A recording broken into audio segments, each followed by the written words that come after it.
myself. Oh no, give me that sound. Oh, I gotta go like Cobain. 8 years to the grave, gone insane. My blood got propane. How you gon' go and throw my name with shame? Already cross-faded, making it to the disco. I hate it, and you know how this goes. You framed it, picture painted in my room. This that real life shit, not on Zoom. Got the scene in it. Make sure you subscribe to JerCrispy. What's up, y'all? It shows the most, does the most. JerCrispy, welcome back to another video. The author who banned his own book. Make sure you like, comment, subscribe, follow social media. Yeah, nigga, y'all saw the shit. Yeah, that was the videos for this week. If y'all see it, y'all pay attention. I really don't give a fuck, to be honest with you.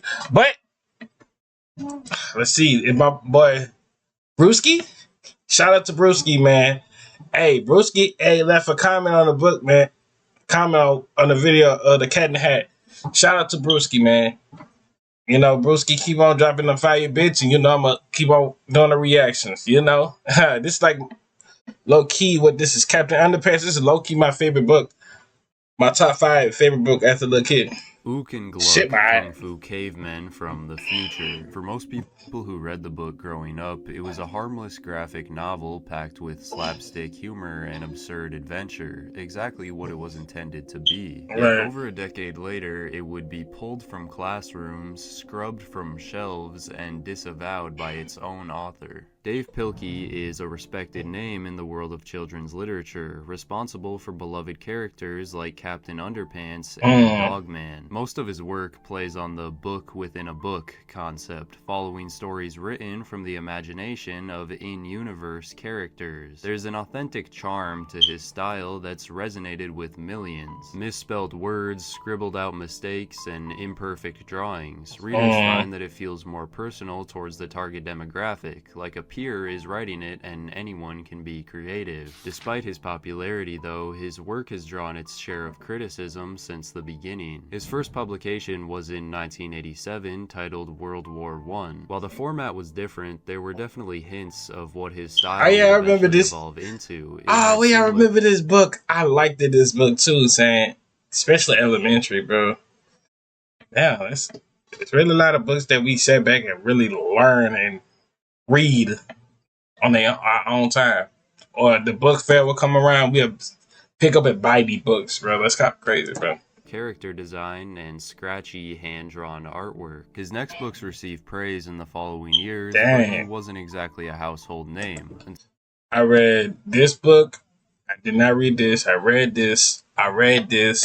Until 1997, when Dave published his first major hit, The Adventures of Captain Underpants. The book was amusing for younger audiences who enjoyed the immature campiness of the characters. It was overtly childish because Pilkey actually created Captain Underpants when he was around 8 years old. I was constantly getting in trouble for being the class clown, so my teacher sent me out into the hallway to punish me. It was there in the hall that I began drawing Captain Underpants. Soon I was making my own comic books about him. A lot of parents and teachers appreciated how accessible it was, that it made reading enjoyable for even the most reluctant students, but many adults felt differently. Some found the toilet humor to be inappropriate and devoid of any educational value, featuring... That's nothing but Karens be saying that stuff, bro. Like, come on now, bro. Let the kid live his own life, bro. Golly.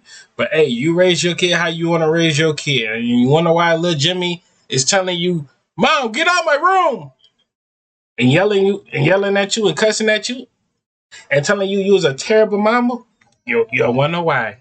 You'll know why. Characters like Dr. Diaper. They thought this kind of comedy was encouraging immaturity in the youth and had no place in a school. Others criticized it for the rebellious nature of the main characters, how they often mocked educators and disrespected authority. The series has been named in the American Library Association's most challenged books. By 2001, Dave had released 4 subsequent entries, and as his I read all 4 of them books too, bro. It was worth it.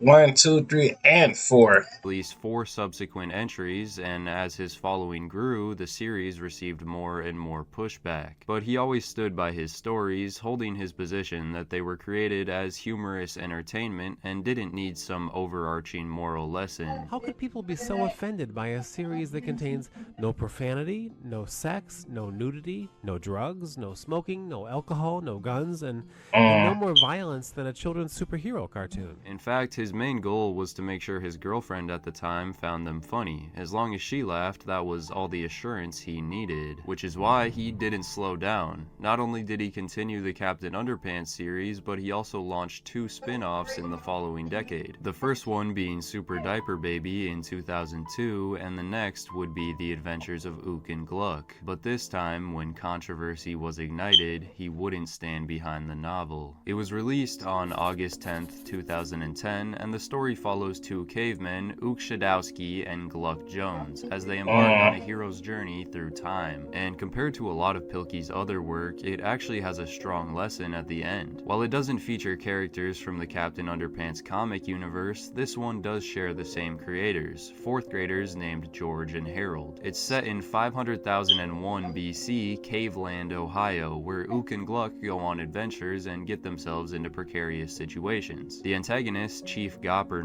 suffers as a consequence of their mischief, always having his efforts undone. When a plan to marry Ook's sister goes wrong, he ends up meeting his descendant from thousands of years in the future, J.P. Gopper, CEO of the world's most evil corporation. He explains that the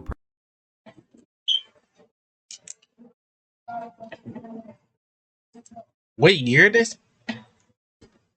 2222. I'd be down there probably long gone, dead, down there up above with the heaven, man, with Jesus, as I'm saying.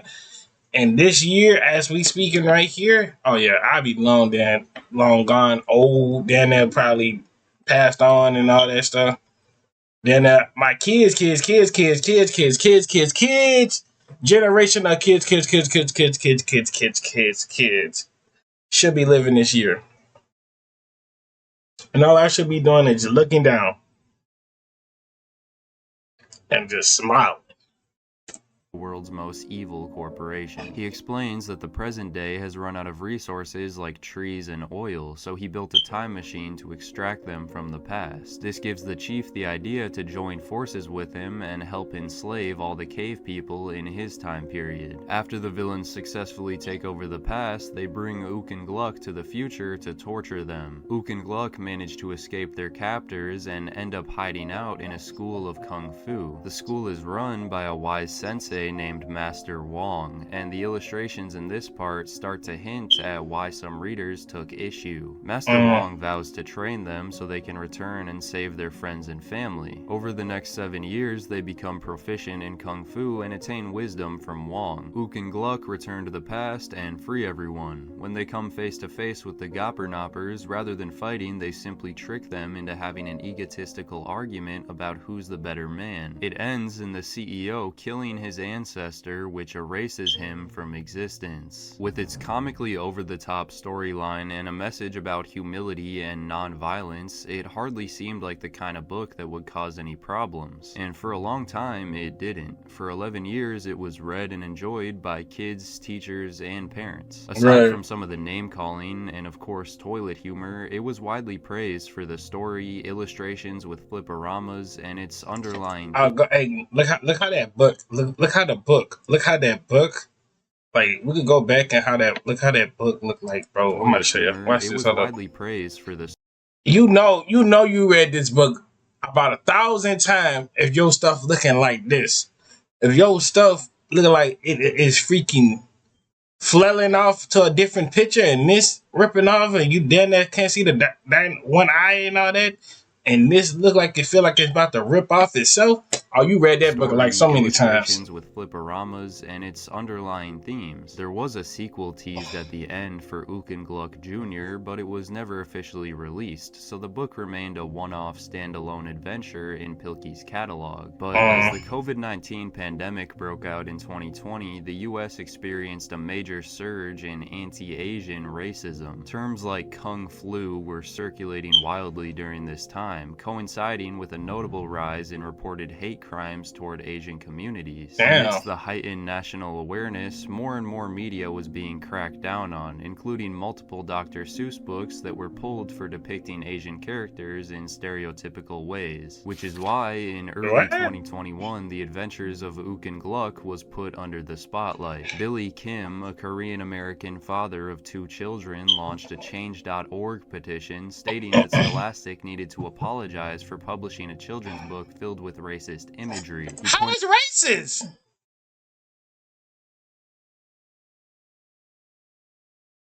Now, let's keep it a buck. Let's keep this 1,000%. And YouTube, please don't demonetize this. In every movie you're getting into a dojo or kung fu stuff, who is mainly, what race is mainly in it? Mind you, I don't have no problems with no type of race. I love all my races. To the whites, to the Asians. And my Latinos to all. And even all the Malaysians and my red bones. I love all type of races. I love it. But let's be real. Every movie truly, deeply inside knows, they own that. Basically, they own that. Obviously. Like how black people knows is known as the neighborhood, and the white people know as suburbs. But that's all I'm gonna just say. I'm gonna keep it right there. And if you wanted to cancel it, then go back cancel Ninja Turtles, cause they did the same thing. If we going down shows, you can then cancel a lot of movies. You know why you can't cancel a lot of movies? Cause they higher ups. The higher ups will never let that happen. That's why y'all never. Then y'all want to shit down another nigga who got the books. Say, oh, this is racist. What was racist about this? I ain't hear no joke about. Do you want fried rice? Nothing. So it couldn't be no racist. But hey, things were different back then in 2020. Everybody was going through a little something. So that's all I'm just gonna say. And yeah.